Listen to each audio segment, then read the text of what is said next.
Wait, stop zipping that suitcase. Honestly, if you think you can just toss some random stuff into your carry-on and breeze through security like it's 2019, you are in for a rude awakening.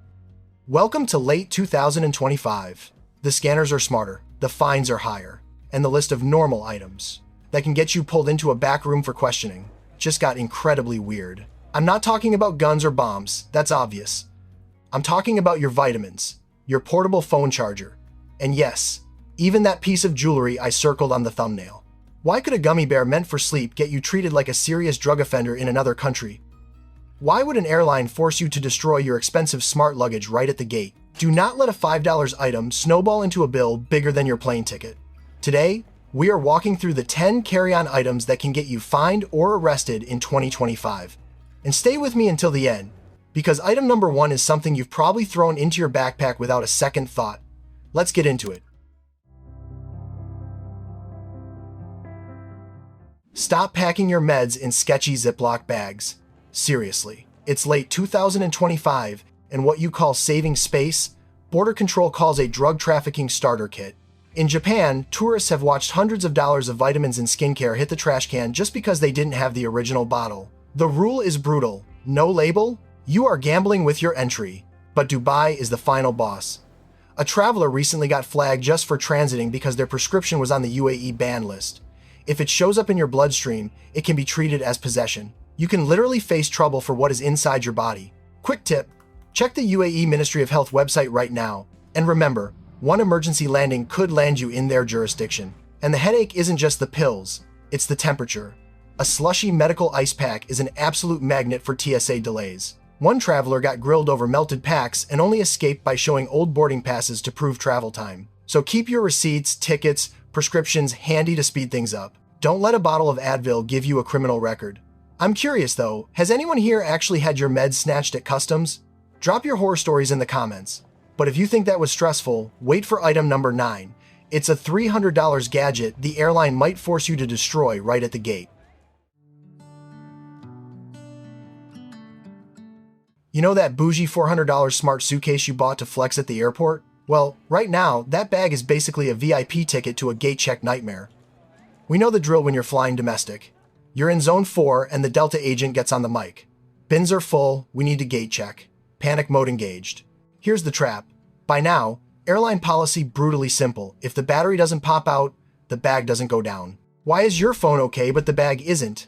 It's simple.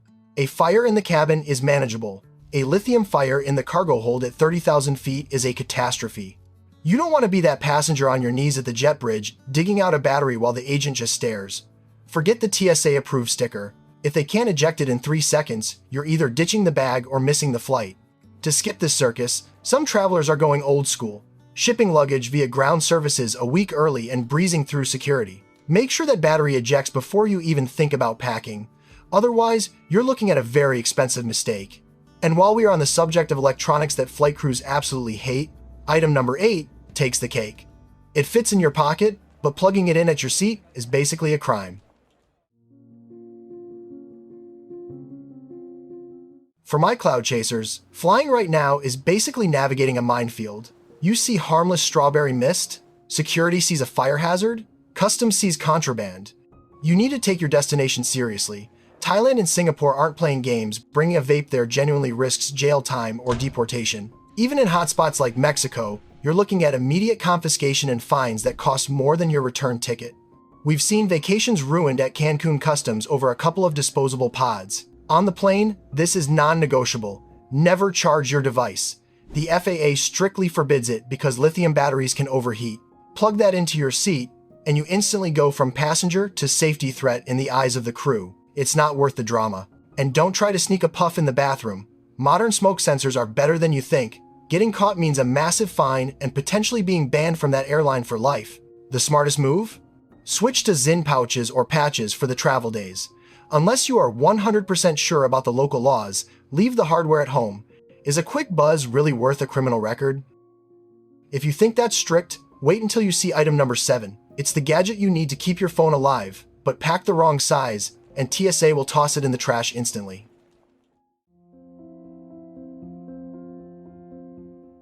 We all share that 1% battery anxiety.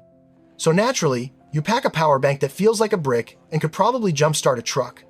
But security isn't just looking at shapes on a screen. They care how much energy that battery is actually storing. Here's the math you need. Under 100 watt-hours is the green zone. 100 to 160 watt-hours? That's the ask for permission zone most airlines allow too, but you technically need approval. Over 160 watt-hours? Leave it at home. It's banned. Just because it flew internationally doesn't mean it's safe domestically. A traveler recently flew from Madrid to Wenzhou, China, with a 20,000 mAh bank, no problem.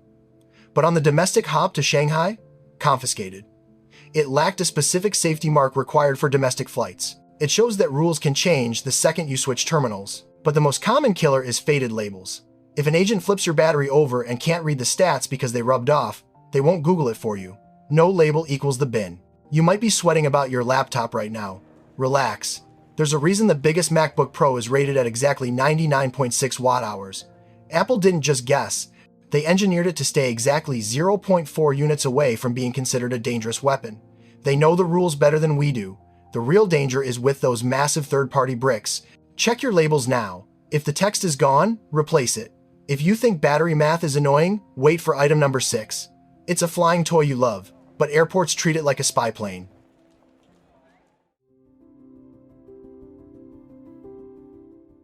Let's talk about that flying camera in your bag. You might see your DJI Mini as a harmless way to capture the scenery. But once you cross certain borders, many countries don't view it as a creative tool. They treat it as restricted aviation equipment. And that shift in perspective changes everything. Egypt is the ultimate cautionary tale. Flying a drone near heritage sites like the pyramids is a major security violation. Local authorities don't mess around. You're looking at immediate confiscation and heavy fines. You aren't just losing a gadget, you're inviting a level of scrutiny that ruins the entire vibe of your trip. Then there's India, which is less about spies and more about a bureaucratic trap. You can't just walk in. In many cases, you're supposed to apply for permission online before you even board your flight. If you land without the right paperwork, say goodbye to your drone. Customs will probably seize it, and navigating the red tape to get it back is extremely difficult. And don't bother burying it in your laundry to fool the scanner. The moment you try to conceal it, you lose the "I didn't know" defense. If it looks like you tried to sneak it in, you aren't just losing the drone, you're facing a smuggling charge. So, what's the smarter play? Check international drone laws on an app like DroneBuddy before you pack. Or, better yet, if you absolutely need aerial shots, hire a local drone operator when you get there. It saves you the hassle and keeps your record clean. We've dealt with the cameras buzzing overhead. Now, let's look at the ones hiding right on your face. Item number 5 gives you that 007 vibe, but border security treats it like actual espionage.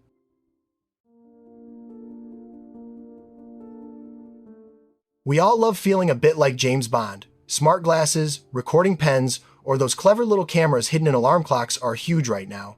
But while these are fun gadgets at home, crossing the wrong border turns them from cool tech into prohibited surveillance equipment. In countries like Saudi Arabia, strict privacy laws mean the import of concealed cameras is tightly controlled or outright banned. Similarly, at borders in China, security checks often include extra scrutiny of unusual electronics. Authorities there don't view these items as content creation tools. They often flag them as potential security risks. The giveaway isn't a blinking light, it's the X-ray. You can't fool physics. A ballpoint pen or a pair of reading glasses should not have a battery, wiring, and a circuit board inside. When the scanner reveals electronics hidden inside an ordinary object, that is an immediate red flag. The reality? You aren't necessarily going to a secret prison, but you will likely have your expensive gear confiscated and face a hefty fine. Plus, you'll have to explain to a very stern customs officer why you're carrying covert recording devices. It's an awkward, expensive conversation that ruins the start of any trip. The rule of thumb: if it looks like spy gear, keep it out of your bag. You are a tourist, not a secret agent. Pack accordingly.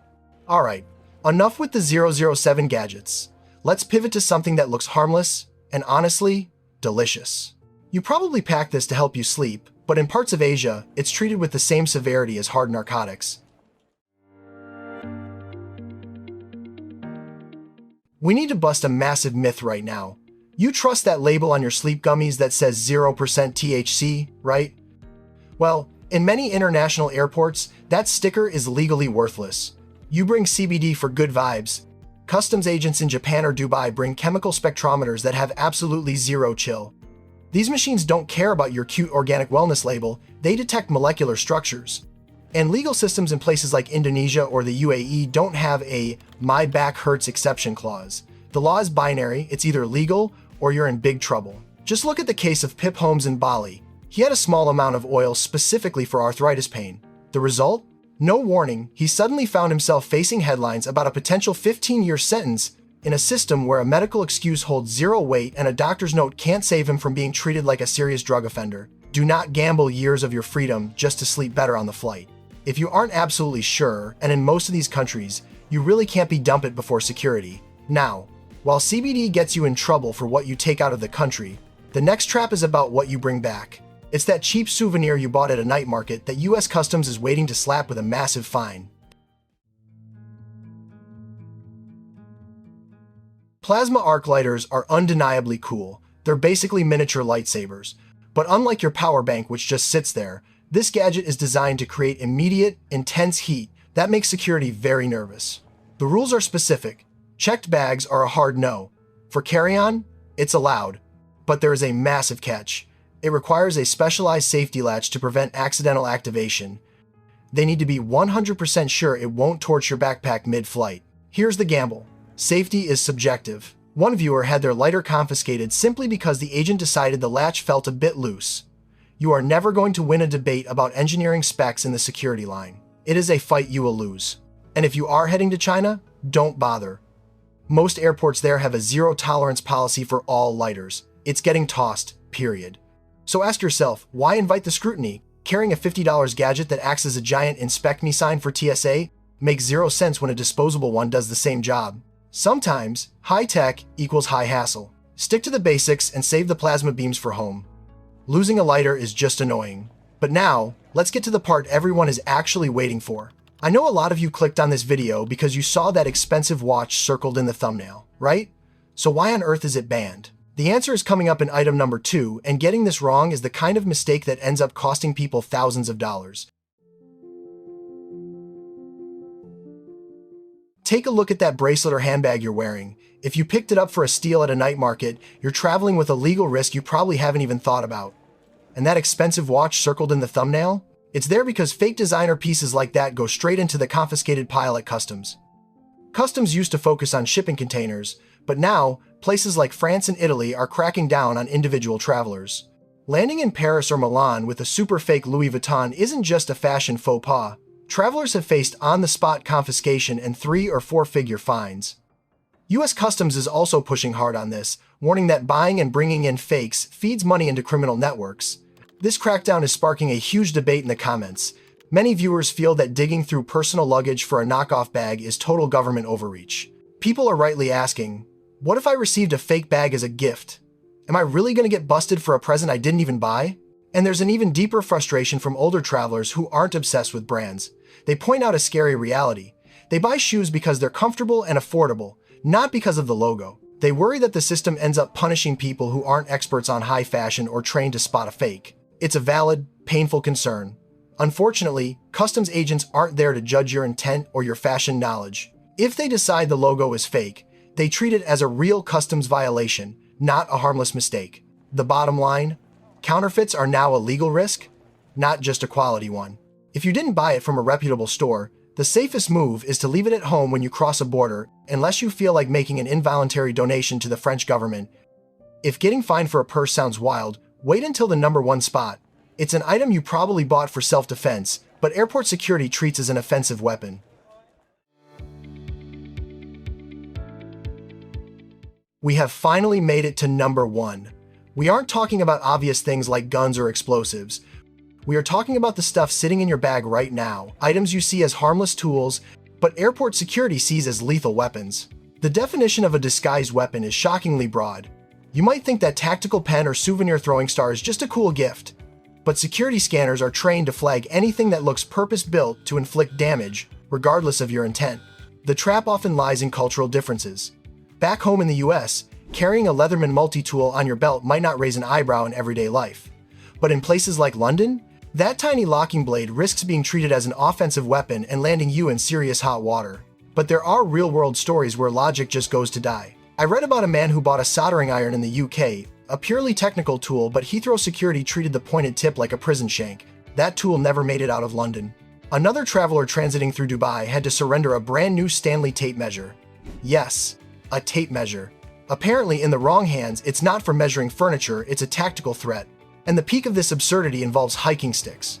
There is a wild account from a female traveler who was told that as long as she was physically leaning on the stick, it was a mobility aid and perfectly fine. But the second she folded it up and put it in her backpack, it stopped being medical equipment and became a bludgeon in the eyes of the agent. The item didn't change, but her grip on it determined whether she made the flight. So, stop trying to apply common sense to airport security regulations. It doesn't work. Ignorance won't save your gear. Make this your standard procedure. If it has a point, a blade, or is heavy enough to hurt someone, put it in the cargo hold.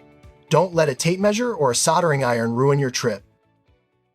I know, after that list, you probably feel like the only safe thing to pack is a pair of socks and a smile. But the goal is for you to breeze through security, not get patted down over a vitamin bottle. Have you ever had something ridiculous confiscated? Drop your story in the comments. If this saved you a fine or just gave you some peace of mind, hit like and subscribe. Safe travels, and I'll see you in the next one.